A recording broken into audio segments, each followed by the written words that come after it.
दुनिया के सबसे अमीर आदमी की कहानी। एक समय की बात है, भारत के एक छोटे से कस्बे में अद्वैत शर्मा नाम का एक लड़का रहता था। उसका परिवार बहुत साधारण था। पिता एक फैक्ट्री में काम करते थे और मां सिलाई करके घर चलाती थी। घर की आर्थिक स्थिति कमजोर थी, लेकिन अद्वैत के सपने बहुत बड़े थे। बचपन से ही अद्वैत मेहनती और जिज्ञासु था। जब दूसरे बच्चे खेलते थे, वह किताबों में खोया रहता। उसे यह जानने की इच्छा रहती कि दुनिया कैसे चलती है और लोग अमीर कैसे बनते हैं। कई लोग उसके सपनों पर हंसते थे, लेकिन अद्वैत चुपचाप अपनी मेहनत करता रहा।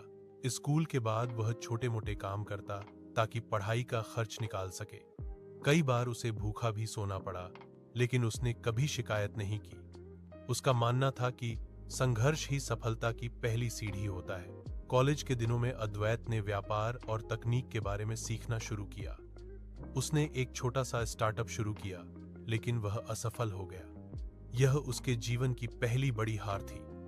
दोस्तों ने उसका साथ छोड़ दिया और परिवार भी चिंतित हो गया। फिर भी अद्वैत ने हार नहीं मानी। उसने अपनी गलतियों से सीखा और फिर से कोशिश करने का निश्चय किया। कुछ वर्षों बाद उसने एक नई कंपनी शुरू की, जिसका उद्देश्य आम लोगों की समस्याओं को सरल तकनीक से हल करना था।